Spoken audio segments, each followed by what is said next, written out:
Buses in New Jersey now have signs warning about radiation poisoning. Quote, September is National Preparedness Month. Do you know what to do in a radiation emergency? No, you don't. It doesn't matter. This is all make-believe. This is all play acting. If you live in a big metro area, there's not anything you're going to do during a nuclear exchange because you're going to be dead, along with most other Americans. The overwhelming majority of Americans will be dead. And those who survive will starve to death because all agriculture will be destroyed, along with billions of people around the planet. So it's time to update your assumptions about the technology here. These are not the bombs that flattened Nagasaki. They are incalculably more powerful. You hit New York, you take out Miami. So a nuclear war means not that we get to take out the Black Sea Fleet, it means the end of the world. And people who work around this stuff understand it, and they're really afraid. But no one else seems to have any idea. Why is that? Glenn Greenwald has been watching really carefully all of this unfold. His work is on Substack. We're happy to have him join us tonight. Glenn, thanks so much for coming on. It seems to me no matter how you feel about Putin, or Ukraine or the justice of the war or anything, the threat, the very real, in-your-face threat of a nuclear exchange right now that they're openly talking about would require the media to start telling people, hey, this is real, but nobody is. And I wonder why that is. If you look at the history of American wars, Tucker, over the last several decades, they're incredibly similar. The way they convince Americans to support U.S. involvement in a war is they personalize a particular leader, get us to hate that leader. Oh, Saddam Hussein in Iraq is a terrible guy. Bashar al-Assad in Syria is this tyrannical force. Mullah Omar in Afghanistan is somebody we have to go and take out. Gaddafi in Libya, and our emotions get up and we say, yeah, we can't, well, let's go take out these tyrants. And then, hundreds of billions of dollars later and lives lost, polls always show that Americans come to realize that they regard those wars as a mistake. And the reason is they realized that no benefits came to the United States and American citizens by virtue of U.S. involvement in those wars. So let's apply that framework here. The consensus in Washington is that we are closer to the use of nuclear weapons than at any time since the Cuban Missile Crisis 60 years ago. There is a very real threat of a nuclear exchange or even a direct confrontation with Russia and the United States. And over what? Over who governs and rules not even Ukraine, but the Donbass, the eastern region in Ukraine, where a majority of people actually identify as ethnic Russians and want to be part of Russia. And yet there's almost no debate over whether we should be sending huge amounts of money there and risking the lives of American citizens through the possibility of a nuclear war, because everyone knows that the minute you step up and step out of line, there's a horde of people ready to call you unpatriotic or a traitor or an admirer of Vladimir Putin, as I know is being done with our very segment right this minute by all those Media Matter people and other people online. So it's a really repressive atmosphere, and it's squashing a debate that we absolutely have to have. But we're losing track of reality. If a nation has nuclear weapons and you believe even theoretically they might use them, you have to treat that nation differently. You may not want to, it may be unfair, but that's why nations seek nuclear weapons, because you can't boss them around. If you ignore the possibility that your entire population could be killed, you are not fit for leadership because you're insane. And it feels like our leaders are right there. They're insane.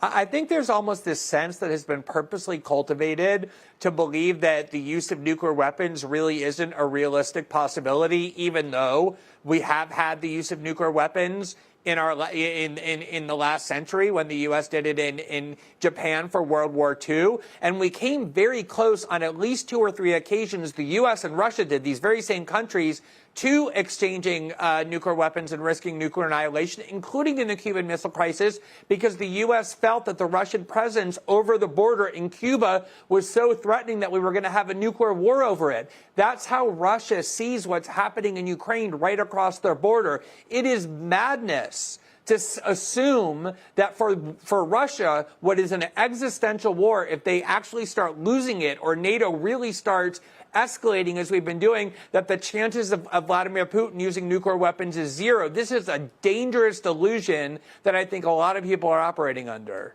It's the craziest thing I've ever seen. Let me just ask you, since you were in Brazil, we spoke to you for our documentary there, and at the time we were in Rio, and really up until about 20 minutes ago, we were told that Bolsonaro was going to get smoked yesterday in the national election. That didn't seem to happen. What is the state of that race right now? I've never seen polling data and polling science collapse and be as humiliated as it was in Brazil. They didn't just get the presidential race radically wrong, but other races they got wrong by 20 or 30 points, always in favor of the Brazilian left and against the Bolsonarista. I would say now there's a runoff between Lula, the left-wing candidate, and Bolsonaro. I would put Lula as the favorite. He did come in first by 4 or 5 points. But even if Bolsonaro loses, Bolsonarismo, the force that the movement that he created, is incredibly powerful. The biggest party in the House and the Senate. They have governorships of the key states, and none of the polling data or the Brazilian media predicted that because they wanted, I think, to manipulate the outcome of the election through these fraudulent polling, or at the very least, polling that's radically wrong. So we'll see what happens on October 30th when the runoff takes place. Yeah, not only in Brazil. Glenn, I want to hit you with breaking news here. So this is a Fox News alert. Air raid sirens blaring across Tokyo, obviously the biggest city in the world, in Japan. Government there warning that North Korea has apparently fired a ballistic missile into Japanese airspace. The Japanese in Tokyo being instructed to shelter indoors immediately. Of course, I believe our vice president was just in South Korea. Glenn, what do you make of this?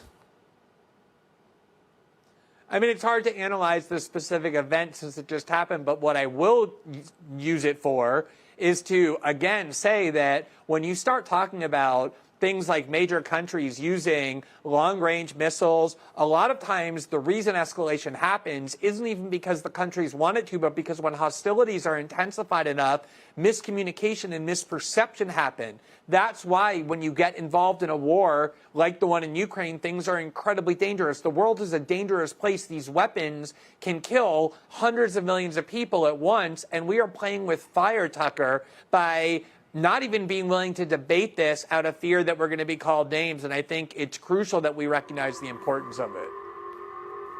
Yeah, I think you're exactly right. I mean, it's our job to say what we think is true regardless. So we're looking at pictures right now of air raid sirens in Tokyo. Certainly all of this adds up, at least at first glance, to a world in turmoil that is in some very deep way resetting. You know, those post-war norms and institutions that we often hear the foreign policy people describe seem to be collapsing to some extent around the world.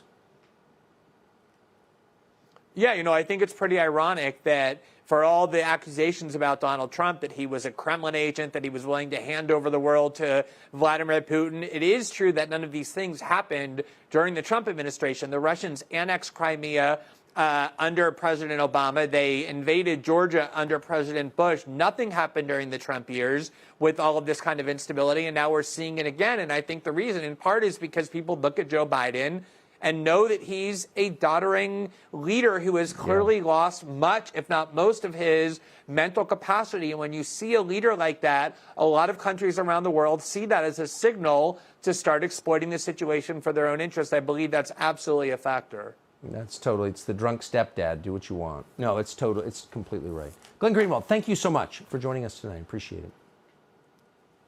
Great to be with you, Tucker. Thanks. Subscribe to the Fox News YouTube channel to catch our nightly opens, stories that are changing the world and changing your life. From Tucker Carlson tonight.